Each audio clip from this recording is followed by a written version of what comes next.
you the possibility of you giving him money to record a tape?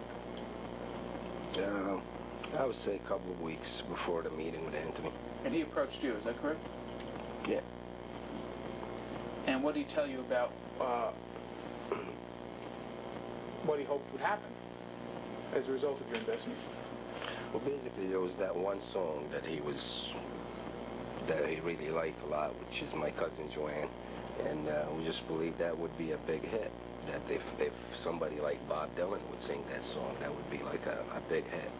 And that was, that's what got me interested. And then your wife told you that, yes, in fact, Bob Dylan is a big superstar. Yes. Gentlemen, could you possibly speak one at a time? Okay. So we don't have to do this twice.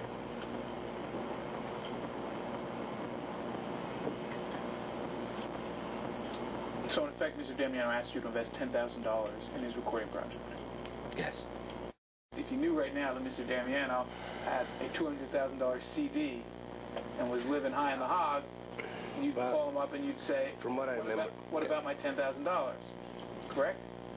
If he didn't give it to me. But from what I remember about Jim, if he has the money, he will give it to me.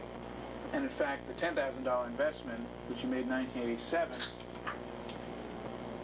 if you compound interest and do all, and when he told you that nothing was being done, is it fair to say that you became, at times, somewhat annoyed at the situation?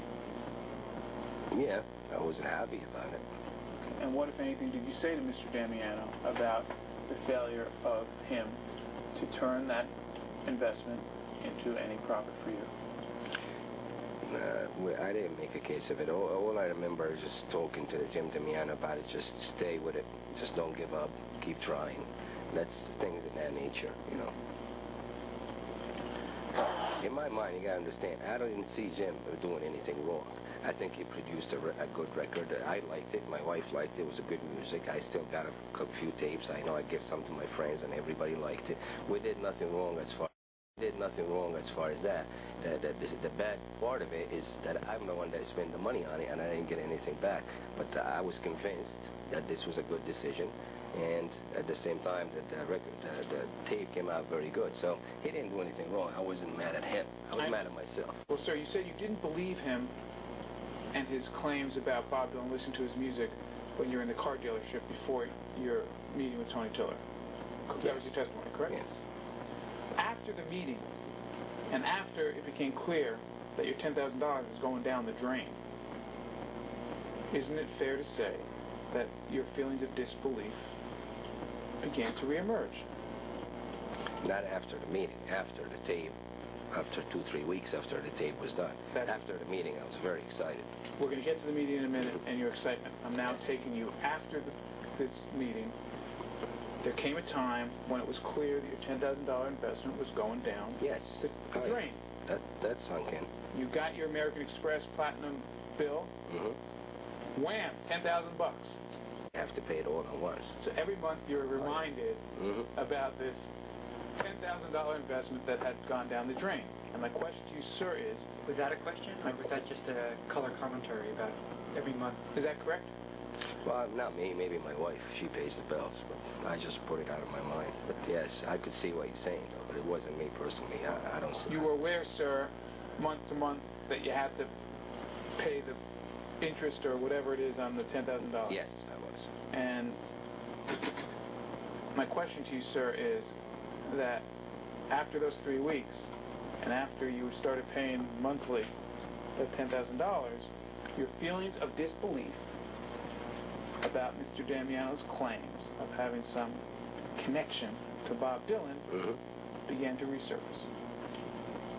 Are you asking him that? Or yeah, I'm asking him. Okay. Well, if you want an answer for that, I'll give you an answer. I don't think that Jim was the one that made me give me that disbelief. It was Anthony. I think Jim was just maybe lied to like I was. That's how I perceived it. I took him for a victim just as much as myself. Okay?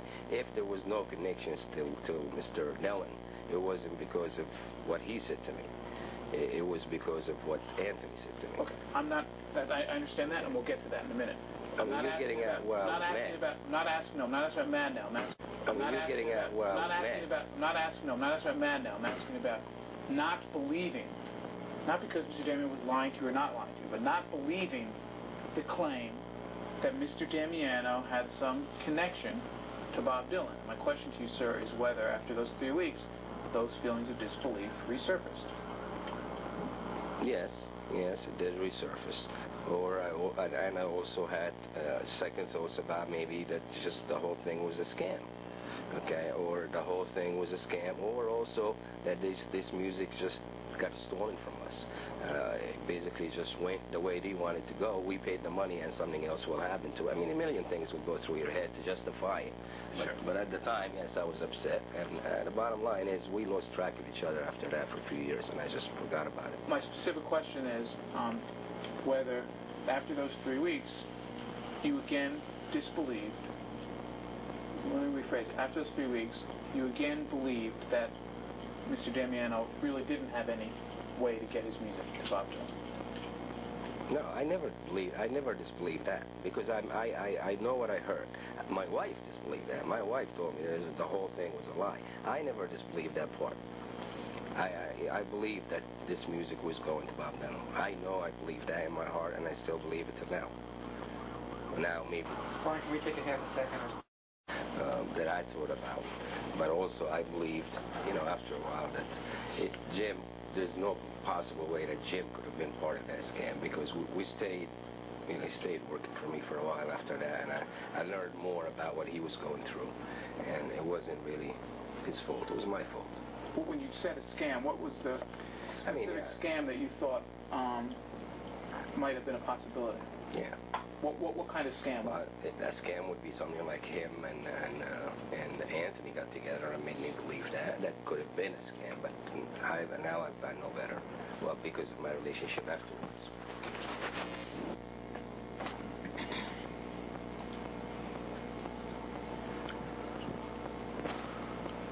Sir, so the scam that you thought might be a possibility is that Mr. Damiano wanting your 10 grand and got together with Mr. Tiller to lie to you about alleged connections with Bob Dylan to get you to invest the $10,000. Is that the scam that... It would have been a good scam if it was done that way, but they didn't want the money. I didn't pay them any money. The money was paid to the record company. He wanted to record a record, and that's, that's all he wanted is his song produced. The record company... You didn't pay any money to Sony or CBS. The money you paid went to the recording studio. To the recording studio. My question to you, sir, is one of the things that crossed your mind 3 or 4 weeks after this meeting was that in order to get you to pay the 10 grand, Mr. Tiller and Mr. Damiano may have lied to you about their alleged connections with Bob Dylan to get you to pay the 10 grand. Is that the scam that crossed your mind? That's one of the thoughts that came to my mind to justify what I did to myself, but I know it's not true. Well, you know it's not true. How do you know it's not true? I know it's not true because of my continuous relationship with Jim. Well, sir, you have no idea, do you, as you sit here today, whether in fact Mr. Tiller has any contact or ever had any contact whatsoever with Mr. Dylan. Is that correct? I don't know for sure. No. You have no way of knowing that one way or another. Is that correct? No, other than the fact that Tiller told him? Yes, that's what I was going to say. Based on what he told me, he does. Now, I don't know if he really does or not, but based on whatsoever with Mr. Dylan. Is that correct? I don't know for sure. No. You have no way of knowing that one way or another. Is that correct? No. Other than the fact that Tiller told him? Yes, that's what I was going to say. Based on what he told me, he does. Now, I don't know if he really does or not, but based on his words, he does. But you know that the record went nowhere. I don't know that.